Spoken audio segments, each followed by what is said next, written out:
1992 സദ്ഗുരു ജഗ്ഗി വാസുദേവ് സ്ഥാപിച്ച ലാഭേച്ഛയില്ലാതെ പ്രവർത്തിക്കുന്ന ആത്മീയ സംഘടനയാണ് ഈശ ഫൗണ്ടേഷൻ. ഇന്ത്യയിലെ കോയമ്പത്തൂരിനടുത്തുള്ള ഈശ യോഗ കേന്ദ്രത്തിലാണ് ഇത് പ്രവർത്തിക്കുന്നത്. ഈശ യോഗ എന്ന പേരിൽ യോഗ പരിപാടികൾ വാഗ്ദാനം ചെയ്യുന്നു. ഫൗണ്ടേഷൻ പൂർണ്ണമായും സന്നദ്ധപ്രവർത്തകരാണ് നടത്തുന്നത്. അതിൽ 9 ദശലക്ഷത്തിലധികം വോളണ്ടിയർമാരുണ്ട്. ഇന്ത്യൻ ദേശീയ ഹോക്കി ടീമിനായി ഒരു യോഗ കോഴ്സ് 1996 നടത്തി. ഈശ ഫൗണ്ടേഷൻ 1997 അമേരിക്കയിൽ യോഗ പരിപാടികൾ ആരംഭിച്ചു. 1998 തമിഴ്നാട് ജയിലുകളിലെ ജീവപര്യന്തം തടവുകാർക്കായി യോഗ ക്ലാസുകൾ ആരംഭിച്ചു. വെള്ളയങ്കിരി പർവ്വത നിരകളുടെ താഴ്വാരത്ത് 150 ഏക്കറിലേറെ പരന്നുകിടക്കുന്ന ഈശ യോഗ സെന്റർ. ഈശ ഫൗണ്ടേഷന് നിർമ്മിച്ച 112 അടി പൊക്കമുള്ള ശിവന്റെ പ്രതിമ യോഗയുടെ യഥാർത്ഥ ആചാര്യൻ. അതായത് ആദ്യമായി യോഗയെക്കുറിച്ചുള്ള ബോധം മനുഷ്യനിൽ ജനിപ്പിച്ചത് ശിവനെന്നാണ് സങ്കല്പം. ആദിയോഗി എന്ന് വിളിക്കപ്പെടുന്ന ഹിന്ദു ദൈവമായ ശിവന്റെ 112 അടി ഉയരമുള്ള പ്രതിമയാണ് കേന്ദ്രത്തിൽ സന്ദർശകരുടെ പ്രധാന ആകർഷണം. ലോകത്തിലെ ഏറ്റവും വലിയ ബസ്റ്റ് ശില്പമായി ഗിന്നസ് ബുക്ക് ഓഫ് വേൾഡ് റെക്കോർഡിൽ ഇടം നേടി. യോഗയുടെ ഉപജ്ഞാതാവായി ശിവൻ അറിയപ്പെടുന്നതിനാൽ ആദിയോഗി എന്നർത്ഥം വരുന്ന ആദിയോഗി എന്നാണ് പ്രതിമയ്ക്ക് പേരിട്ടിരിക്കുന്നത്. പ്രതിമയുടെ ഉയരം 112 അടി. യോഗ സംസ്കാരത്തിൽ പരാമർശിച്ചിരിക്കുന്ന മരണത്തിന്റെയും പുനർജന്മത്തിന്റെയും ചക്രത്തിൽ നിന്ന് മോചനം നേടാനുള്ള 112 വഴികളെ പ്രതീകപ്പെടുത്തുന്നു. മനുഷ്യ ശരീരത്തിലെ 112 എനർജി പോയിന്റുകളെയും ഈ സംഖ്യ പ്രതിനിധീകരിക്കുന്നു. ഒരു പ്രത്യേക മതത്തിലോ വിശ്വാസപ്രമാണത്തിലോ അധിഷ്ഠിതമല്ലാത്ത ധ്യാനകേന്ദ്രം.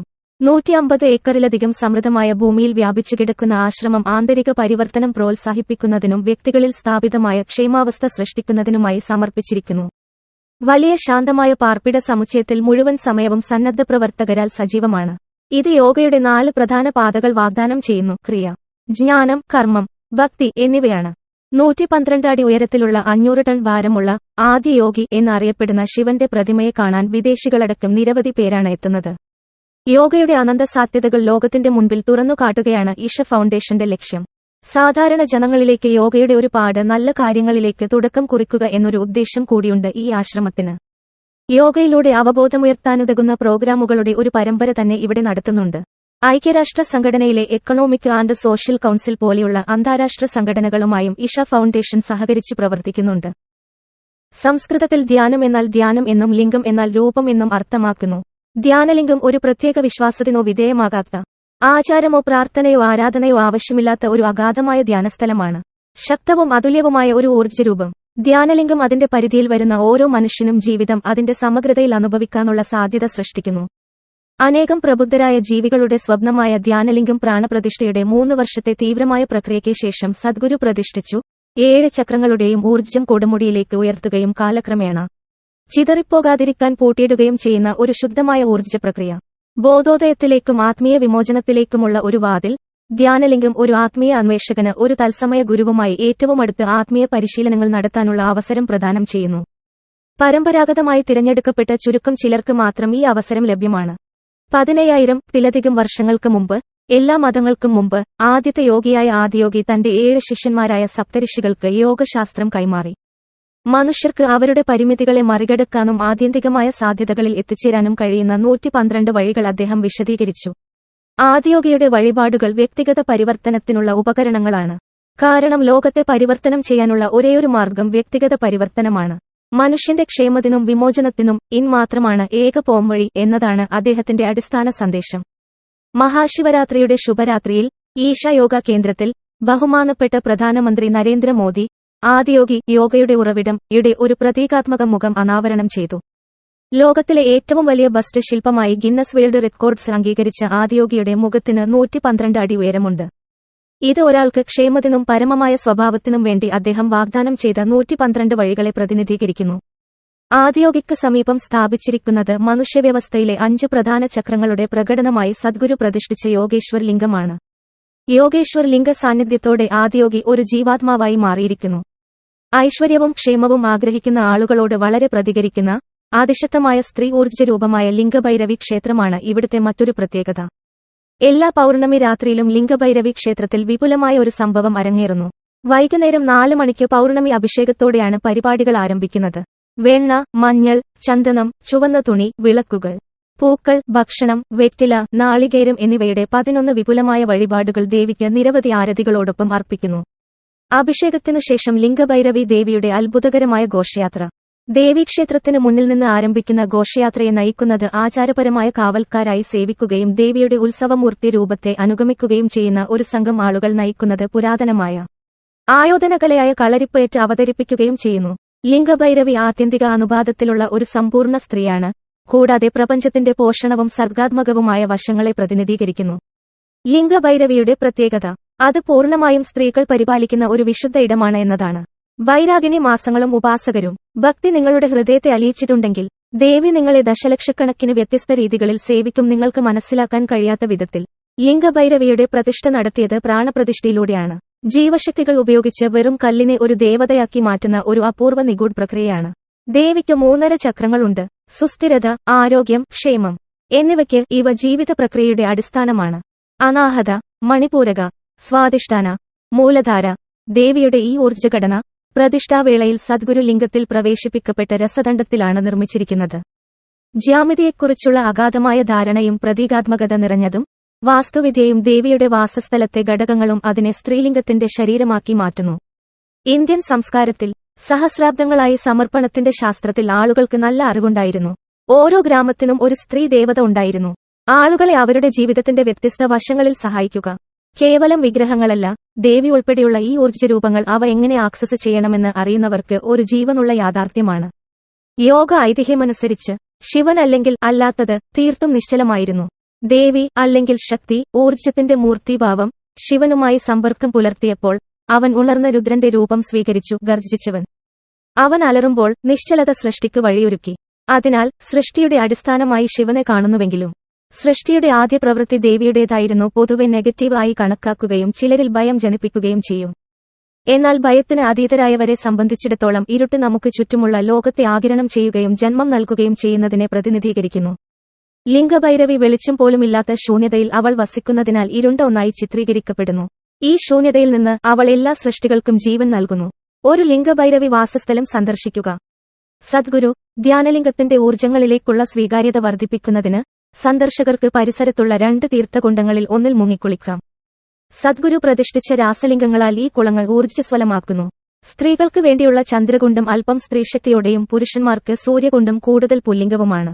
ഊർജ്ജസ്വലമായ ഈ ജലാശയങ്ങളിൽ മുങ്ങിക്കുളിക്കുന്നത് പ്രാണിക്ക് അസന്തുലിതാവസ്ഥയെ നേരെയാക്കുകയും ശാരീരികവും മാനസികവുമായ ക്ഷേമം വർദ്ധിപ്പിക്കുകയും ആത്മീയ സ്വീകാര്യത വർദ്ധിപ്പിക്കുകയും ചെയ്യുന്നു.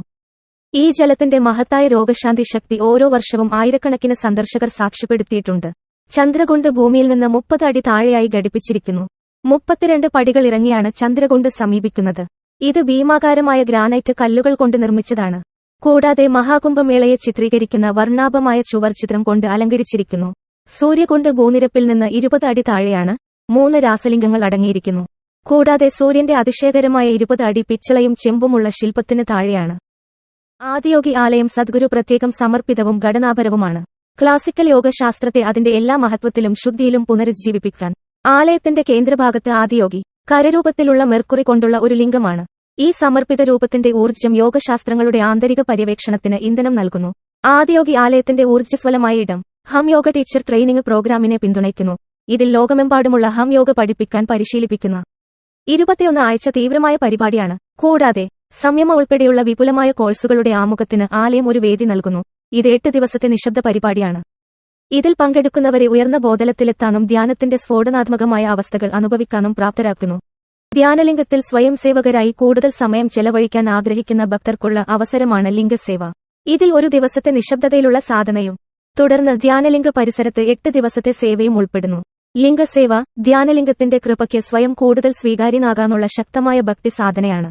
ഈ ശക്തമായ ഊർജ്ജരൂപത്തിന്റെ സാന്നിധ്യത്തിലായിരിക്കുക എന്നത് ഒരു ജീവനുള്ള ഗുരുവിന്റെ സാന്നിധ്യത്തിലാണ്. നിശ്ചിത കാലയളവ് 5 അല്ലെങ്കിൽ 8 ദിവസം ഇന്നർ എഞ്ചിനീയറിംഗ് പൂർത്തീകരണം. ലിംഗസേവ ധ്യാനലിംഗവുമായുള്ള ഒരു ആഴത്തിലുള്ള അനുഭവമാണ്. ധ്യാനലിംഗത്തിന്റെ ശക്തമായ സാന്നിധ്യത്തിലായിരിക്കാനും സ്വയം സേവയിൽ മുഴുകാനും ഈ പ്രക്രിയയിൽ പരിമിതികളെ മറികടക്കാനും ഒരാളുടെ ആത്മീയ വളർച്ചയെ ത്വരിതപ്പെടുത്താനും ഇത് ഒരു സാധ്യതയാണ്. ഒരു വ്യക്തിക്ക് അനുഭവത്തിന്റെയും ധാരണയുടെയും പുതിയ മാനങ്ങളിലേക്ക് കൊണ്ടുപോകാൻ ഒരു നിമിഷം തുറന്നാൽ മതി. സന്ദർശകരെ നയിക്കുകയും സ്ഥലത്തിന്റെ നിശബ്ദത നിലനിർത്താൻ സഹായിക്കുകയും രാവിലെ സജ്ജീകരിക്കുകയും രാത്രികളിൽ വൃത്തിയാക്കുകയും ചെയ്യുന്നതുവരെ ഈ സമർപ്പിത സ്ഥലത്തിന്റെ പരിവർത്തന സ്വഭാവം അനുഭവിക്കാൻ ആയിരക്കണക്കിന് ആളുകളെ ലിംഗസേവകർ പിന്തുണയ്ക്കുന്നു. യോഗ്യത: ഇന്നർ എഞ്ചിനീയറിംഗ് പ്രോഗ്രാം പൂർത്തിയാക്കി ശാംഭവി മഹാമുദ്ര ക്രിയയിൽ പ്രവേശനം നേടിയ 18 വയസ്സും അതിനുമുകളിലും പ്രായമുള്ളവർക്ക് അപേക്ഷിക്കാൻ അർഹതയുണ്ട്. ലിംഗസേവയിൽ 8 ദിവസം. ഒരു ദിവസത്തെ നിശബ്ദമായ സാധനയും തുടർന്ന് ധ്യാനലിംഗ പരിസരത്ത് 8 ദിവസത്തെ സേവയും ഉൾപ്പെടുന്നു. ഫൗണ്ടേഷൻ 2 ആശ്രമങ്ങൾ സ്ഥാപിച്ചു. കോയമ്പത്തൂരിനടുത്തുള്ള വെള്ളിയാങ്കിരി പർവ്വതനിരകളിലെ ഇഷ യോഗ സെന്റർ, ടെന്നസിയിലെ മക്മിൻവില്ലിലുള്ള Isha institute of inner sciences. Foundation തമിഴ്നാട്ടിലും കർണാടകയിലും സദ്ഗുരുവിനൊപ്പം മഹാസത്സംഗുകൾ പതിവായി സംഘടിപ്പിക്കുന്നു. അവിടെ അദ്ദേഹം പ്രഭാഷണങ്ങൾ നടത്തുകയും ധ്യാനങ്ങൾ നടത്തുകയും ചോദ്യോത്തര സെഷനിൽ പങ്കെടുക്കുകയും ചെയ്യുന്നു. കൈലാഷ് മനസരോവർ സജേൻ, ഹിമാലയൻ ധ്യാൻ യാത്ര എന്നീ ബാനറുകളിൽ കൈലാഷ് പർവ്വതത്തിലേക്കും ഹിമാലയത്തിലേക്കും വാർഷിക യാത്രകൾ സംഘടിപ്പിക്കുന്നു. 2010-ൽ 514 തീർത്ഥാടകരുമായി കൈലാസിലേക്കുള്ള യാത്ര നടത്തിയ ഏറ്റവും വലിയ ഗ്രൂപ്പുകളിൽ ഒന്നാണ് സദ്ഗുരു നയിക്കുന്ന കൈലാഷ് സോജോർ. എല്ലാ ദിവസവും രാത്രി 7 മണിക്ക് ലേസർ ലൈറ്റ് ഷോ ഉണ്ട്. അതാണ് നിങ്ങളിപ്പോൾ കണ്ടുകൊണ്ടിരിക്കുന്നത്.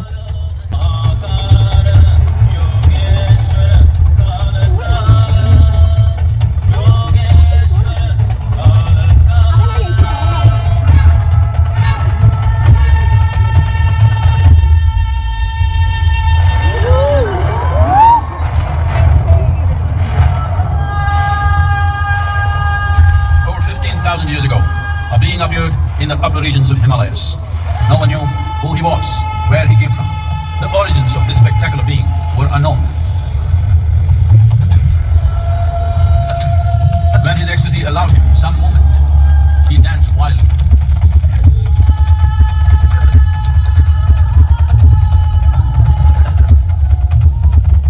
When intensity peaked, he became utterly still.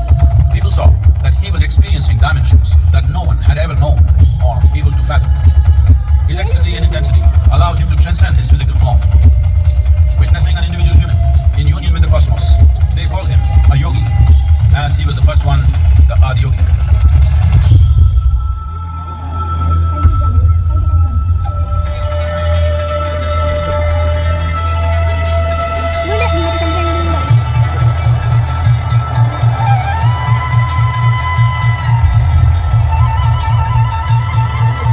When his stillness lasted for years on end, curious onlookers melted away.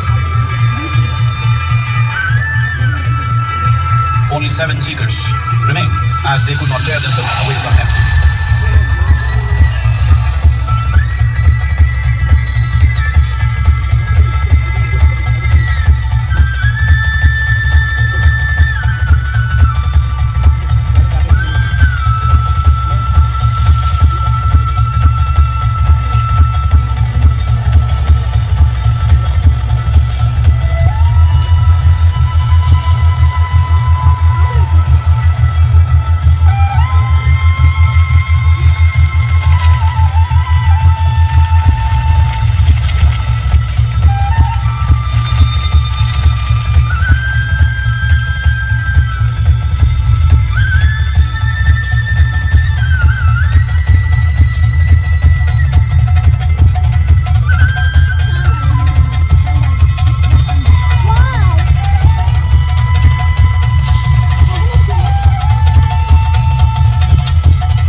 Transmitted the profound science of yoga in its full depth and dimension.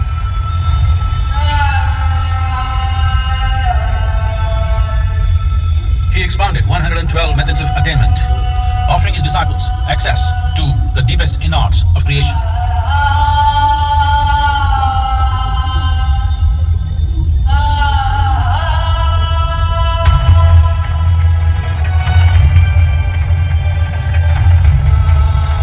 Magnificent state of yoga, many mysteries of the created and the uncreated cascaded upon his unreal wild hair.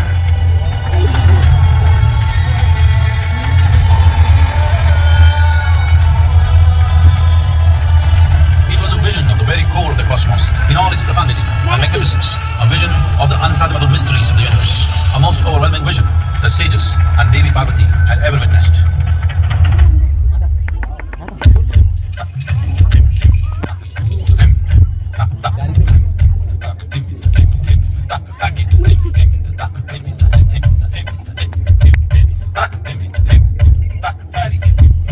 Devi Parvati, seeing Adiyogi reveling in ecstatic states, said,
asked, "What about us?"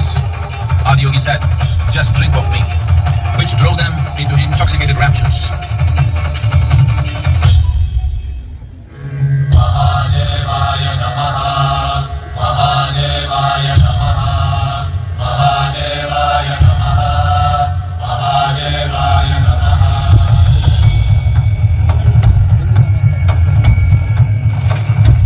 Seven sages, the Saptarishis, took the sacred science of yoga in all its forms to human habitations across the planet, which turned into crucibles of civilization.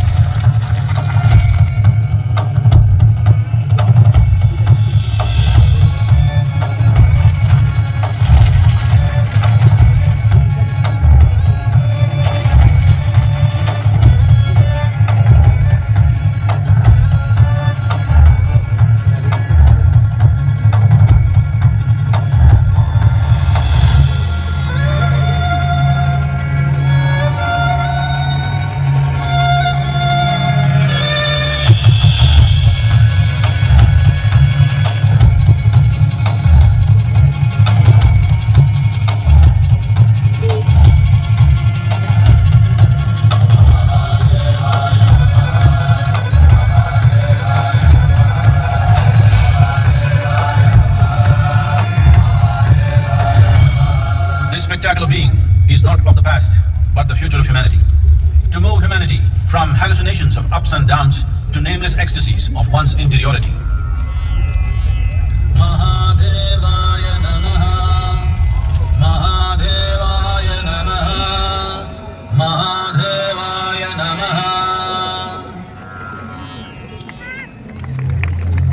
Yoga Yogeshwaraya, Bhuta Bhuta Bhuteshwaraya, Kala Kala Kaleshwaraya, Shiva Shiva Sarveshwaraya, Shambho Shambho Mahadevaya. കോയമ്പത്തൂരിൽ നിന്ന് ഏകദേശം 30 kilometre പടിഞ്ഞാറ് മനോഹരമായ വെള്ളിയാങ്കിരി പർവ്വതനിരകളുടെ താഴ്വരയിലാണ് ഈ കേന്ദ്രം സ്ഥിതി ചെയ്യുന്നത്. കോയമ്പത്തൂർ വിമാനം, റെയിൽ, റോഡ് എന്നിവ വഴി നന്നായി ബന്ധിപ്പിച്ചിരിക്കുന്നു. ചെന്നൈ, ഡൽഹി, മുംബൈ, ബാംഗ്ലൂർ തുടങ്ങിയ പ്രധാന നഗരങ്ങളിൽ നിന്നുള്ള പതിവ് വിമാനങ്ങൾ ഈ നഗരത്തിലേക്ക് അവരുടെ കാരിയറുകളാണ്. കോയമ്പത്തൂരിലേക്ക് പ്രവേശിക്കാൻ ഏറ്റവും അടുത്തുള്ള റെയിൽവേ സ്റ്റേഷൻ കോയമ്പത്തൂർ ജംഗ്ഷനാണ്. പ്രധാന സ്ഥലങ്ങളിൽ നിന്നുള്ള ട്രെയിനുകൾ ഇവിടെ നിർത്തുന്നു. കൂടാതെ നഗരം എല്ലാ പ്രധാന നഗരങ്ങളിലേക്കും റോഡ് മാർഗം നന്നായി ബന്ധിപ്പിച്ചിരിക്കുന്നു.